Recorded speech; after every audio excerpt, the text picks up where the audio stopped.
नमस्कार सगळ्यांना. लग्नानंतरचे प्रेम या कथेचा भाग 14 सुरू आहे.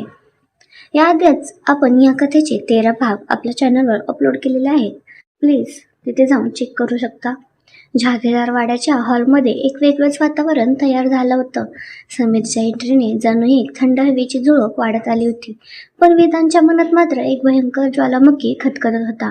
समीरने आपली बॅग एका बाजूला ठेवली आणि तो सोफ्यावर पसरून बसला. वेदांत त्याच्या शेजारी बसला होता. अरे बाबा, समीर हसत म्हणाला, मी 2 आठवडे इथेच पुण्यात आहे.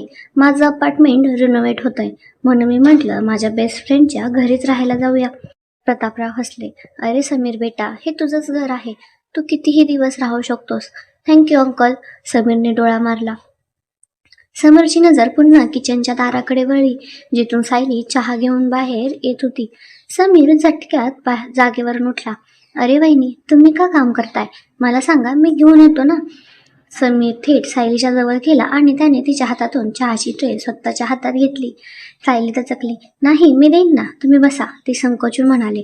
अरे तुम्ही करताय? समीर हसत म्हणाला. मी तुमच्याच वयाचा आहे. मला समीर म्हणा आणि वहिनी वगैरे नको, ते खूप ओल्ड फॅशन वाटतं. मी तुम्हाला सायली म्हणू का? सायलीने हळूच मान वर करून समीरकडे पाहिलं.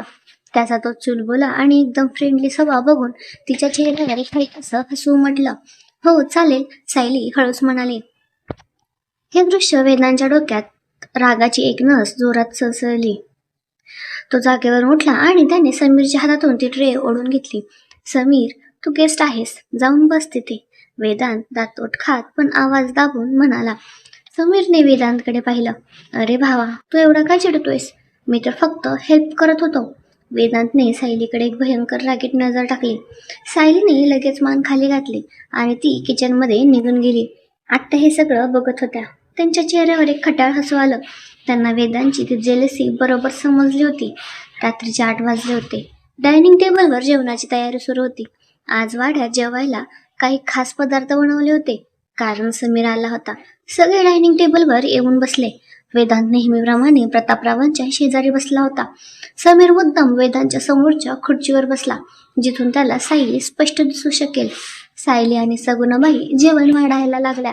सायलीने समीरच्या ताटात पोळी वाढली. वाव, समीरने जेवणाचा वास घेत म्हटलं. काय भारी वास येतो यार. सायली, हे तुम्ही बनवलंय का? सायलीने हळूच होकारार्थी मान हलवली. मी खात्रीने सांगू शकतो की हे जेवण 5 स्टार हॉटेलपेक्षाही भारी असणार. समीरने एक घास खाल्ला आणि त्याने डोळे मिटून घेतले. ओ हो, क्या बात है. सायली, तुमच्या हातात तर जादू आहे. सायलीला हे कौतुक ऐकून खूप छान वाटलं, कारण या घरात तिच्या जेवणाचं कुणीही इतक्या मोकळेपणाने कौतुक केलं नव्हतं. तिच्या चेहऱ्यावर एक गोड स्माईल आली. वेदांचा हात ताटातच थांबला. त्याने डोळे मोठे करून सायलीकडे पाहिलं. ही मुलगी माझ्यासमोर कधीच हसत नाही, माझ्याशी बोलताना नजर वर करत नाही, आणि या समीरच्या एका फालतू कमेंटवर एवढी हसती. वेदांच्या आत जेलसीची आग भडकू लागली. अरे समीर, जेवताना जास्त बडबड करू नये, वेदांत रागाने म्हणाला. अरे भावा, मी कुठे बडबड करतोय, मी तर फक्त खरं सांगतोय, समीर हसत म्हणाला. आणि बाय द वे, तुम्हाला माहितीये का, वेदांत कॉलेजमध्ये असताना किती बोरिंग होता. समीरने मुद्दाम वेदांतच्या कॉलेजच्या गमती जमती सांगायला सुरुवात केली.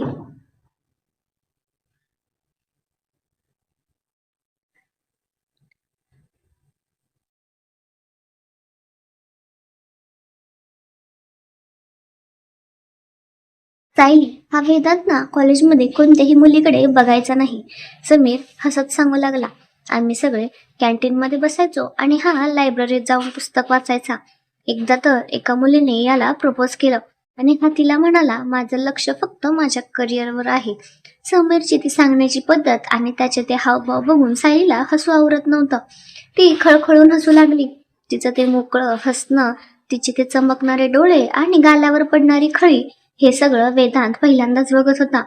वेदांतला एकीकडे तिचं ते हसणं बघून खूप छान वाटत होतं, पण दुसरीकडे ती त्याच्यासाठी नाही तर समीरच्या जोकवर हसतीये हा विचार त्याला आतून जाळून टाकत होता. वेदिका सुद्धा समीरच्या जोकवर हसत होती. तिने हळूच समीरला डोळा मारला. समीरने सुद्धा वेदिकाला डोळा मारला. या दोघांनाही वेदांची ती जेलसी बरोबर समजली होती आणि ते मुद्दाम त्याला जळवण्यासाठी हे सगळं करत होते. समीर, थांबलास का? आणखी सांग ना, वेदिका मुद्दाम म्हणाली. हो सांगतो ना, समीर सायलीकडे बघत म्हणाला. सायली, एकदा काय झालं? वेदांतने बस वेदांत अचानक जागेवरून उठला. त्याने आपला हात जोरात टेबलवर आपटला. सगळेजण शॉक झाले. सायलीचं हसू एका सेकंदात गायब झालं. काय झालं वेदांत? प्रतापरावांनी विचारलं. मला भूक नाहीये बाबा, वेदांत दातोट खात म्हणाला. आणि त्याने समीरकडे एक भयंकर रागीट नजर टाकली. तुम्हाला जेवायचंय की फक्त बडबड करायची? वेदांत रागाने ताट तेथे सोडून धडधड पावलं टाकत वर स्वतःच्या रूममध्ये निघून गेला. हॉलमध्ये एकदम शांतता पसरली. सायलीला वाटलं वेदांत तिच्या हसण्यावर चिडलाय. तिने घाबरून मान खाली घालून उभी राहिली. समीर आणि वेदिकाने एकमेकाकडे बघून हाय फाय दिला. त्यांचा प्लॅन एकदम सक्सेसफुल झाला होता. अरे जाऊ दे, त्याला भूक नसेल, आत्या हसत म्हणाल्या. सायलीपुरी, तुम्हाला थोडी भाजी वाढ. सायलीने मुकाट्याने भाजी वाढली, पण तिचं लक्ष सारखं वर वेदांतच्या रूमकडे होतं. वेदांत रूममध्ये वेड्यासारखा वेरझारा घालत होता. त्याने रागात रूममधली कोशी उचलून जमिनीवर फेकून दिली. व्हॉट इज दिस? वेदांत स्वतःशीच बडबड करत होता. ती माझ्यासमोर नेहमी रडत असते किंवा माझ्याशी 2 शब्द सुद्धा नीट बोलत नाही, आणि त्यासमोरची कशी खळखळून हसून बोलतीये, जसं काही जुनी मैत्री आहे त्यांची. वेदांतला स्वतःच्याच फिलिंग्सचा खूप राग येत होता. मी काय एवढा रिॲक्ट करतोय? समीर माझा बेस्ट फ्रेंड आहे, तो फक्त मस्करी करत होता. पण ती का हसली त्याच्या जोकवर? वेदांतला सायलीची खूप पॉझिटिव्हनेस फील होत होती. थोड्या वेळाने रूमचा दरवाजा हळूच उघडला. सायली आत आली. तिच्या हातात जेवणाचं ताट होतं. वेदांतने तिच्याकडे पाहिलं. त्याचा राग अजूनही शांत झाला नव्हता. मी तुमच्यासाठी जेवण आणलंय. सायली मान खाली घालून अत्यंत हळूवार आवाजात म्हणाली. मला नकोय. वेदांत रागाने म्हणाला. तू घेऊन जा हे, आणि जाऊन तुझ्या त्या नवीन फ्रेंड सोबत हसत बस. सायली दचकली. तिने मान वर करून वेदांतकडे पाहिलं. काय? मी कुणासोबत हसत बसू? सायली गोंधळली. तुला समजलं मी काय बोलतोय ते? वेदांत चालत तिच्याजवळ आला. समीरच्या जोक्सवर खूप हसू येत होतं ना तुला?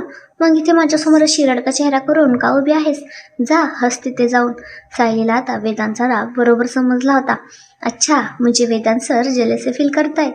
सायलीच्या मनात एक बारीकशी आनंदाची लहर उमटली, पण तिने ती लपवली. सर, ते फक्त जोक सांगत होते म्हणून मी हसले. सायली अत्यंत शांतपणे म्हणाली. यात रागवण्यासारखं काय आहे?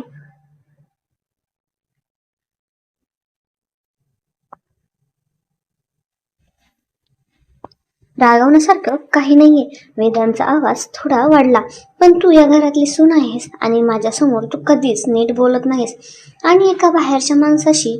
बाहेरचा माणूस? सायलीने मध्येच त्याला अडवलं. ते तुमचे बेस्ट फ्रेंड आहेत ना सर? आणि तुम्ही म्हणाला होतात की आपण फक्त एका छताखाली राहणारे 2 अनोळखी लोक आहोत. मग मी कुणाशी हसून बोलावं आणि कुणाशी नाही, यावर तुम्हाला एवढा राग का येतोय? सायलीने अत्यंत स्मार्टली आणि ठामपणे वेदांतला त्याच्या शब्दात पकडलं होतं. वेदांतची बोलती बंद झाली. त्याला काय बोलावं ते सुचेना. तो दात ओठ खात सायलीच्या आणखी जवळ आला. तो इतक्या जवळ होता की सायलीला त्याचा गरम श्वास जाणवत होता. तू माझ्याशी अशी आर्ग्युमेंट करू शकत नाही सायली, वेदांत दबक्या आवाजात म्हणाला. का? सायलीने डोळ्यात डोळे घालून विचारलं. कारण तू. वेदांत काहीतरी बोलणार तेवढ्यात रूमच्या दारात कोणतरी आलं. अरे भावा, समीरचा आवाज आला. वेदांत आणि सायलीने झटक्यात एकमेकांपासून दूर जाण्याचा प्रयत्न केला. समीर दारात उभा होता. त्याने हातात 2 आईस्क्रीमचे डबे पकडले होते. सॉरी यार, मी कबाब में हड्डी बनलं वाटतं, समीर मुद्दाम हसत म्हणाला. वेदांतने रागाने केस मागे ओढले. काय आहे समीर? अरे, मी आईस्क्रीम आणलं होतं. समीर आत आला. सायली, हे घ्या तुमच्यासाठी, तुमचं फेवरेट फ्लेवर, चॉकलेट फ्लेवर. सायलीने आश्चर्याने समीरकडे पाहिलं. तुम्हाला कसं माहिती माझं फेवरेट फ्लेवर? अरे, वेदूनं सांगितलं मला, समीरने डोळा मारत म्हटलं. घ्या. सायलीने आईस्क्रीमचा डबा हातात घेतला. थँक्यू. समीरने वेदांतला दुसरा डबा दिला. आणि भावा, हे तुझ्यासाठी. आता राग शांत कर आणि आईस्क्रीम खा. वेदांतने आईस्क्रीमचा डबा रागात हातात घेतला. समीर हसत हसत रूमच्या बाहेर निघून गेला. वेदांतने दरवाजा जोरात लावून घेतला. त्याने सायलीकडे पाहिलं. सायली अत्यंत मजेत आईस्क्रीम खात होती. वेदांतला तिचा तो आईस्क्रीम खातानाचा क्यूट चेहरा बघून रागही येत होता आणि प्यारही येत होता. काय बघताय सर? सायली चमचा तोंडात ठेवून अत्यंत क्यूटपणे विचारलं. काही नाही. वेदांत रागाने आईस्क्रीमचा डबा टेबलावर आपटत म्हणाला, आणि तो जाऊन बाल्कनीत उभा राहिला. सायलीला पहिल्यांदा वेदांतला सजवताना बघून खूप मज्जा येत होती. अजून खूप जळायचंय तुम्हाला वेदांत सर, सायली मनातल्या मनात हसत म्हणाली. दुसऱ्या दिवशी सायली सकाळी लवकर उठून किचनमध्ये काम करत होती. समीर किचनमध्ये आला. गुड मॉर्निंग सायली, समीर हसत म्हणाला. Good morning. सायलीने हसून उत्तर दिलं. सायली, मला एक हेल्प हवी होती. समीर थोडा संकोचून म्हणाला. हो सांगा ना. ते मला वेदूसाठी एक सरप्राईज प्लॅन करायचं आहे. समीर म्हणाला. तुला तर माहिती ना ती किती फॅशन कॉन्शियस आहे. मला तिला एक चांगलासा ड्रेस गिफ्ट करायचा आहे. पण मला यातलं काही समजत नाही. तू माझ्यासोबत शॉपिंगला येशील का? सायली थोडी गोंधळली. मी? पण मला बाहेर जाण्याची परवानगी नाहीये. अरे वेदांतला मी सांगतो, समीर म्हणाला. तू फक्त रेडी राहा. आज दुपारी जाऊया. सायलीला वाटलं वेदूसाठीच आहे ना. तिने होकार दिला. दुपारी समीर हॉलमध्ये उभा होता. वेदांत सोफ्यावर बसून पेपर वाचत होता. तेवढ्यात सायली तयार होऊन खाली आली. तिने एक अत्यंत सुंदर असा गुलाबी रंगाचा चुडीदार घातला होता. तिचे केस मोकळे होते आणि तिने हलकासा मेकअप केला होता. वेदांची नजर तिच्यावर गेली आणि तो बघतच राहिला. ती खूपच सुंदर दिसत होती. पण ती एवढी तयार होऊन कुठे चाललीये?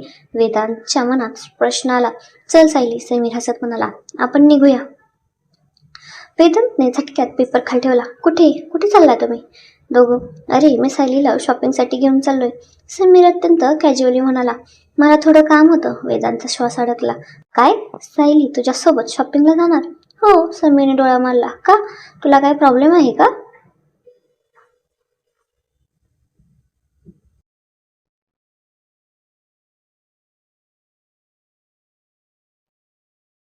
प्रॉब्लेम आहे. वेदांत रागाने उभा राहिला. सायली कुठेही जाणार नाही. तिला घरात खूप काम आहेत. अरे पण वेदांत, समीर म्हणाला. मी म्हटलं ना ती जाणार नाही. वेदांत ओरडला. सायलीचा चेहरा पडला. तेवढ्यात आत्या तिथे आल्या. काय रे वेदांत, का ओरडतोस पुरीवर? आत्या कडक आवाजात म्हणाल्या. आत्या, हा समीरीला शॉपिंगला घेऊन चाललाय. वेदांत म्हणाला. मग काय झालं? जाऊ दे ना, आत्या हसत म्हणाल्या. बिचारी दिवसभर घरात काम करते. थोडं बाहेर गेली तर काय बिघडेल? जा सायली, तू जा समीर सोबत. वेदांतला आत्याच्या पुढे काहीच बोलता आलं नाही. समीर आणि सायली हसत हसत वाड्याच्या बाहेर पडले. वेदांत तिथेच उभा राहून रागाने दातोट खात होता. नाही, मी या समीरला सायलीसोबत एकटं बाहेर जाऊ देऊ शकत नाही. वेदांत स्वतःशीच बडबडला. त्याने पटकन गाडीची किल्ली उचलली आणि तो सुद्धा त्यांच्या मागे बाहेर पडला.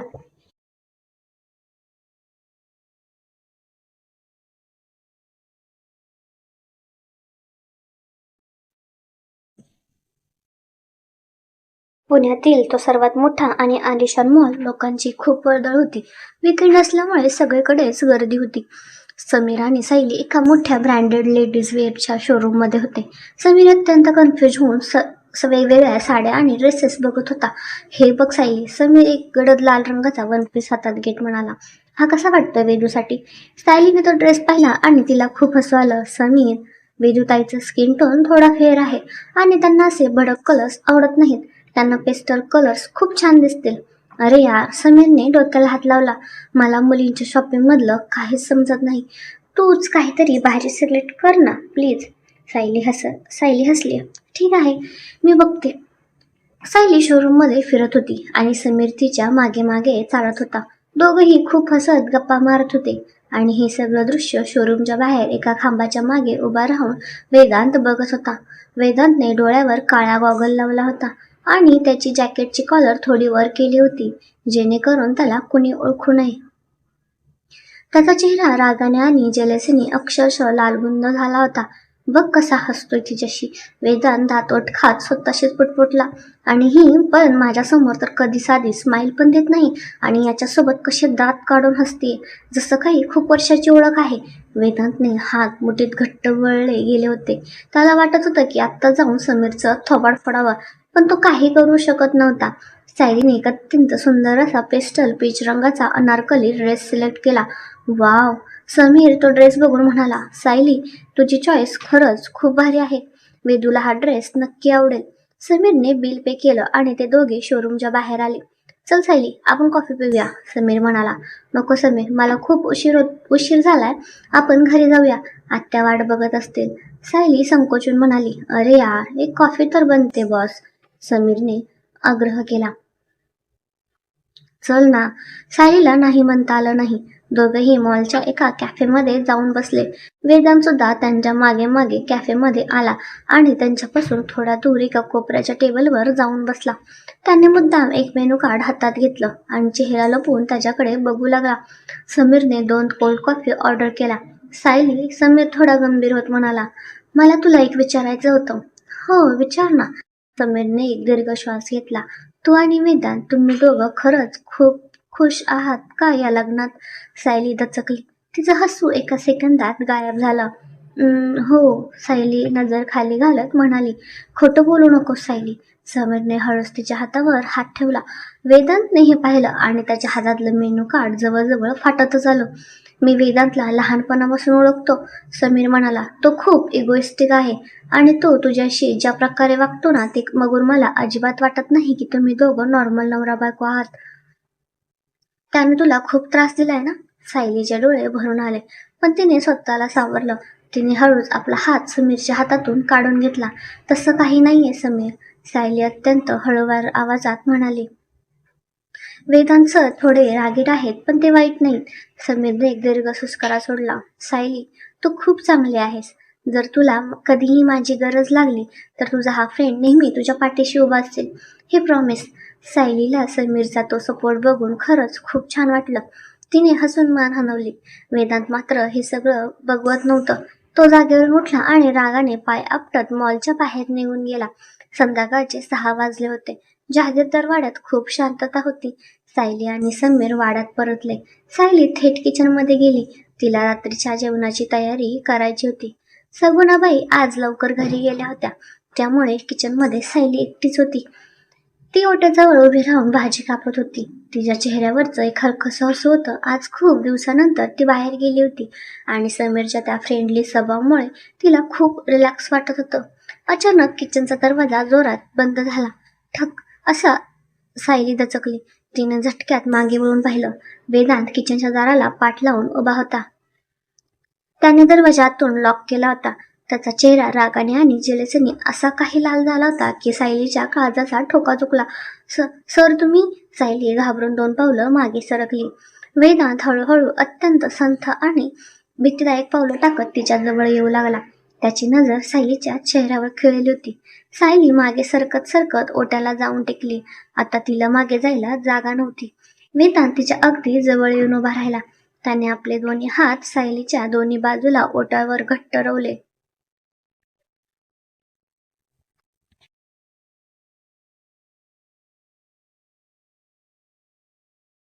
सायली आता पूर्णपणे वेदांच्या बाहूमध्ये ट्रॅप झाली होती. वेदांचा तो गरम आणि रागीट श्वास सायलीच्या चेहऱ्यावर पडत होता. खूप मज्जा आली ना आज? वेदांत दात खात अत्यंत डाक आवाजात म्हणाला. सर काय म्हणताय तुम्ही? सायलीचा आवाज भीतीने थरथरत होता. मॉलमध्ये? वेदांतने डोळे बारीक करत विचारलं. समीर सोबत खूप मज्जा आली ना? सायली शॉक झाली. तुम्हाला कसं माहिती आम्ही मॉलमध्ये गेलो होतो? वेदांतने एक उपासात्मक हसू हसलं. मला सगळं माहीत असतं सायली, आणि मला हे सुद्धा माहिती की तू त्याच्यासोबत कॅफेमध्ये बसून काय काय गप्पा मारत होतीस. सायलीने डोळे फिसवारून वेदांतकडे पाहिलं. म्हणजे तुम्ही आमचा पाठलाग करत होता? वेदांतने काहीच उत्तर दिलं नाही. तो फक्त तिच्या डोळ्यात बघत होता.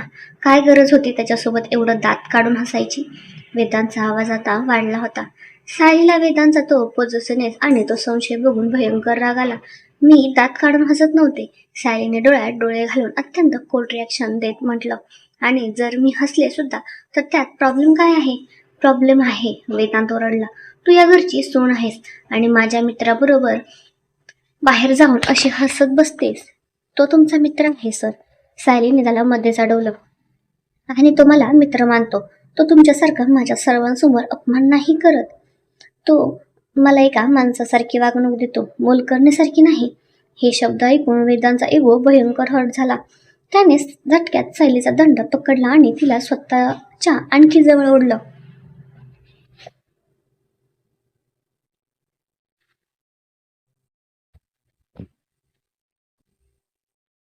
तुला तो माणूस वाटतो आणि मी काय जनावर वाटतो? वेदांत रागाने फुसफुसत म्हणाला. तुम्ही काय आहात हे तुम्हीच ठरवा सर. सायलीने त्याला जोरात धक्का देण्याचा प्रयत्न केला, पण वेदांची पकड खूप घट्ट होती. सोडा मला दुखतंय, सायली रडविलीवर म्हणाली. वेदांतने तिचे दोन्ही हात पकडले आणि तिला ओट्यावर उचलून थेट समोरच्या भिंतीला नेऊन लावलं. धप. सायलीची पाठ भिंतीला लागली. वेदांतने तिचे दोन्ही हात भिंतीवर तिच्या डोक्यावर घट्ट पकडून ठेवले. सायलीचा श्वास पूर्णपणे अडकला. ती आता वेदांच्या पूर्ण कंट्रोलमध्ये होती. वेदांचा चेहरा तिच्या चेहऱ्याच्या इतका जवळ होता की त्याच्या ओठांचा स्पर्श सायलीच्या गालाला होत होता. ऐकून घे सायली. वेदांत तिच्या कानात अत्यंत भीतीदायक पण इंटेन्स आवाजात कुजबुजला. समीर माझा मित्र असेल, पण तू माझी बायको आहेस आणि माझ्या बायकोने दुसऱ्या कुणाशीही हसून बोललेलं किंवा कुणालाही स्पर्श केलेलं मला अजिबात चालणार नाही. सायलीची छाती धडधडत होती. तिला वेदांची ती जेलसी आणि तो वेडेपणा बघून भीती वाटत होती, पण त्याच वेळी तिच्या शरीरात एक वेगळीच वेग संचारत होती. सायली थरथरत म्हणाली, आपण नवरा बायको नाही आहोत, तुम्हीच म्हणाला होतात ना. वेदांतने तिचे डोळे स्वतःच्या डोळ्यात लॉक केले. आपण काय आहोत आणि काय नाही हे मी ठरवेन, वेदांत म्हणाला. पण इथून पुढे जर तू समीरच्या आसपास सुद्धा दिसलीस ना, तर मी काय करेन हे मलाही माहिती नाही. वेदांची नजर सायलीच्या ओठांवर गेली. त्याचा तो रागीट चेहरा अचानक एक भयंकर रोमॅन्टिक आणि वाईल्ड भावनेत बदलला. सायलीला जाणवलं की तो आता काय करणार आहे. तिने डोळे गच्च मिटून घेतले. वेदांत तिच्या ओठांच्या अगदी जवळ आला.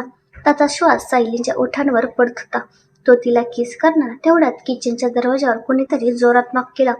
ठक ठक. सायली, अगं दार का बंद आहे? तो आवाज अत्यंत होता. वेदांत आणि सायली दोघेही दचकून एकमेकांपासून दूर झाले. वेदांतने रागाने स्वतःचे केस मागे ओढले. त्याने सायलीकडे एक भयंकर इंटेन्स नजर टाकली आणि तो पटकन जाऊन त्याने किचनचा दरवाजा उघडला. आत्या दारात उभ्या होत्या.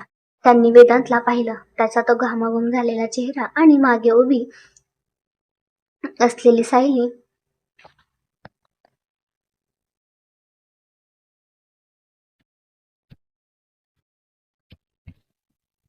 जिचा श्वास वेगाने चालत होता.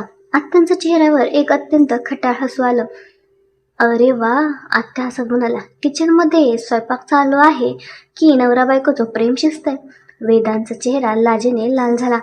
काही नाही आत्या, मी फक्त पाणी प्यायला आलो होतो. वेदांत डोकं खाजवत तिथून झपाट्याने बाहेर निघून गेला. आत्या हसत सायलीच्या जवळ आल्या. काय ग पुरी, पाण्याचा ग्लास तर रिकामाच आहे आणि नवऱ्याची तहान भागली वाटतं. सायलीने चे गाल पूर्णपणे लालबंद झाले. आत्या, असं काही नाहीये, ते रागवत होते माझ्यावर. रागवत होते? आत्या जोरजोरात हसल्या. अगं वेडे, तो राग नाहीये, ती जेलसी आहे आणि ही जेलसीस त्याला तुझ्या प्रेमात पाडेल बघ. सायलीने लाजून खाली मान घातली. रात्री जेवणाच्या वेळी डायनिंग टेबलवर पुन्हा सगळे बसले होते. समीर मुद्दाम सायलीची वाट बघत होता. सायली जेवण घेऊन बाहेर आली. वेदांची नजर तिच्यावर होती. तो डोळ्यांनीच तिला वॉर्निंग देत होता की समोरशी बोलायचं नाही. समीरने मुद्दाम सायलीला हाक मारली. सायली, इकडे ये ना, मला थोडं सूप दे. सायली घाबरून वेदांतकडे बघू लागली. वेदांतने दात ओठ खाऊन तिला नकारार्थी इशारा केला.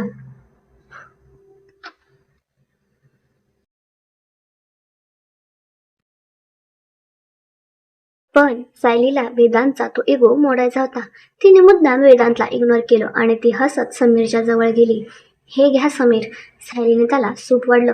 Thank you Sayli. By the way, तू आज दुपारी घेतलेला ड्रेस ट्राय करून बघितलास का? खूप भारी दिसेल तुझ्यावर. समीर मुद्दाम वेदांतला ऐकण्यासाठी म्हणाला. वेदांतच्या हातातला चमचा ताटातच पडला. काय? वेदांत ओरडला. तू सायलीसाठी ड्रेस घेतलास? हो, समीरने अत्यंत कॅज्युअली उत्तर दिलं. अरे, मला तो ड्रेस खूप आवडला होता म्हणून मी सायलीला गिफ्ट केला. वेदांतचा राग आता ज्वालामुखीसारखा भडकला होता. त्याने रागाने ताट पुढे ढकललं. तो जागेवरून उठला. सायली, माझ्या रूममध्ये या आत्ताच्या आत्ता. वेदांत ओरडला. प्रथाप्रमाणे आत्या शॉक होऊन बघत होते. वेदांत रागाने जिनीवर चढून गेला. सायलीची अवस्था बिकट झाली होती. तिला माहिती होती की आता वर गेल्यावर वेदांत काय तमाशा करेल, पण तिला जावंच लागणार होतं. सायली हळूहळू पावलं टाकत वर वेदांतच्या रूमकडे गेली. रूमचा दरवाजा उघडत होता. सायली आत गेली. वेदांत खिडकीजवळ उभा होता. त्याची पाठ तिच्याकडे होती. सर, सायली भीतीने म्हणाली. वेदांतने झटक्यात मागे वळून पाहिलं. त्याच्या हातात कात्री होती. सायलीचे डोळे विस्फारले. वेदांत, वेदांत सर, काय करताय तुम्ही? सायली घाबरून मागे सरकली. वेदांत चालत तिच्या जवळ आला. तुम्हाला हा भाग कसा वाटला मला कमेंटमध्ये नक्की सांगा आणि वेदांत पुढच्या भागात काय करेल हे बघण्यासाठी आपल्या चॅनलला सबस्क्राईब करा आणि पुढचा भाग नक्की बघा. थँक्यू.